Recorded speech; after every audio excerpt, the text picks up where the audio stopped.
Mon rapport à l'amour est défini par mon désir de pouvoir sur l'autre, de séduction uniquement.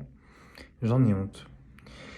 Bah, déjà merci pour ton honnêteté. Moi, je suis très touché par ce, ce commentaire, enfin ce témoignage, parce que je pense que on est beaucoup à être dans ce cas-là, en tout cas en partie dans nos relations,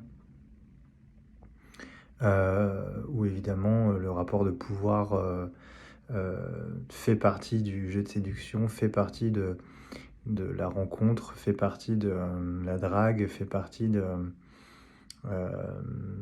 cette espèce de guerre consensuelle qu'on se fait dès le départ euh, pour se choper, quoi, ouais, pour essayer d'être ensemble. Et c'est souvent d'ailleurs au moment où la guerre se finit, où tout le monde euh, lâche les armes, que il y a quelque chose de nouveau qui émerge de la relation. Et souvent, c'est les moments de distance, des moments de rupture, des moments d'incompréhension, des moments de euh, différenciation et donc de découverte et parfois de séparation. Euh, donc déjà, merci pour la question, enfin en tout cas le témoignage, parce que c'est quelque chose, je crois, qui est commun à beaucoup de personnes, donc qui est assez universel. Euh, c'est possible aussi qu'il y ait quelque chose de l'ordre de la culture, de l'inconscient collectif, dans la façon dont on envisage de rentrer en relation, d'envisager l'amour, l'état amoureux ou la relation amoureuse, euh, où on n'est pas très très habitué à finalement se montrer l'un et l'autre tels que nous sommes et à dire notre vérité, à dire qui l'on est dès le premier rendez-vous ou dès le début. Euh, Il y a toute la phase de parade, quelque part, qui, euh, qui est très animale, quoi. Donc ça, c'est aussi quelque chose qui n'est pas forcément euh, à renier de nous. Je crois que c'est aussi grâce à ça qu'on arrive à un moment donné à se mettre avec quelqu'un, à vivre une relation sexuelle, à partager quelque chose de l'intimité. Euh, Simplement, je crois qu'on en est à une étape de la connaissance, entre guillemets, et de l'expérience de l'amour qui est encore très, très animale, quoi, très dans l'instinct, très dans les phéromones, très dans voilà, le rapport de pouvoir, de territoire, de domination, voilà, quelque chose de très animal, quoi.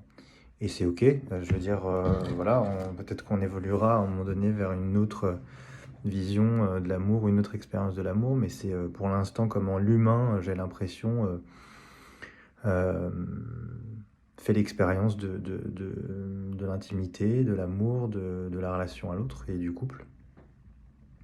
Après, chez toi, si je réponds de manière un peu plus précise pour toi qui pose la question, euh, il y a quelque chose qui me renvoie dans cette idée de désir de pouvoir sur l'autre et de séduction euh, à un besoin d'autorité. En fait, euh, en dessous, cette femme séductrice qui cherche à avoir du pouvoir sur l'autre, il y a quelque chose de la petite fille qui cherche encore, tu sais, les bras assez solides, les épaules assez solides chez un autre, chez un partenaire, pour se sentir en sécurité et pour la rassurer. Quand j'ai lu, en fait, c'est ça qui m'a touché, quand j'ai lu ton témoignage, mon premier réflexe a été d'avoir envie de te prendre dans les bras, ou en tout cas de mettre la main sur l'épaule, ou tu sais, sur la tête comme ça, et te dire, mais t'inquiète pas, t'es en sécurité, tu peux t'abandonner, tu peux te relâcher. Et en fait, ça m'a renvoyé, en fait, ton témoignage à cette peur sous-jacente de ne pas se sentir en sécurité, de ne pas être rassuré. Et donc, quelque part, d'aller chercher ça d'une manière presque opposée, c'est-à-dire d'aller toi faire autorité sur l'autre.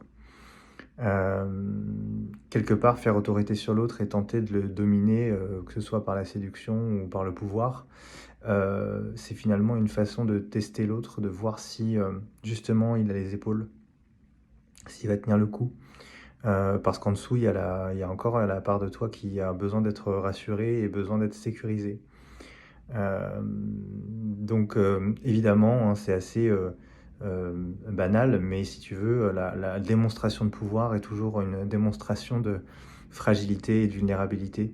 Donc la séduction évidemment, c'est, une arme, qui est très efficace, pour, avoir l'illusion de dominer la situation ou de contrôler l'autre. En réalité,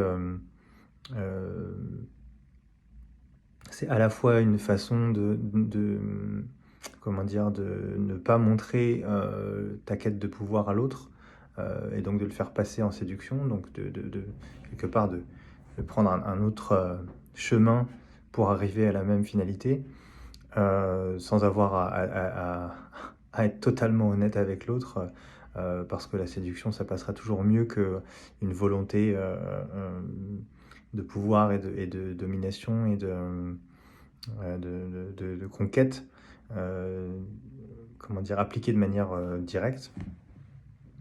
Et en fait, en dessous, il y a vraiment cette idée de recherche de solidité, recherche de sécurité, recherche heu, tu sais vraiment le poids, qui est juste pour te laisser tomber quoi, tu vois? Te laisser relâcher, te laisser, aller en fait. Ça m'a vraiment, fait penser à ça. Donc là où, il y a quelque chose qui peut changer et j'entends que d'avoir honte de ça, c'est, c'est le sentiment de honte et c'est quand même, très fort. Donc merci d'avoir témoigné, à ce propos. Mais peut-être que pour sortir de ça, il y a, justement l'idée de de te mettre en contact plutôt avec, celle qui a besoin d'être rassurée, celle qui a besoin de de de grands bras, de quelqu'un de grand, tu vois? Pour te prendre dans les bras, te rassurer, te réconforter et donc du coup être plutôt dans cette espèce de vulnérabilité qui est évidemment à l'opposé de la quête de pouvoir, même si, justement c'est les 2 faces de la même pièce, quoi. Donc donc finalement voilà, ta démonstration de pouvoir, ton désir de pouvoir sur l'autre, hem c'est, plutôt la démonstration de quelqu'un qui se sent impuissante, justement, à se rassurer elle-même et à être rassurée par l'autre. Donc, il y a plutôt quelque chose à aller voir avec, cette petite fille qui a encore besoin des bras de entre guillemets «de papa» pour, heu, pour se relâcher, pour se détendre un peu, quoi. Voilà.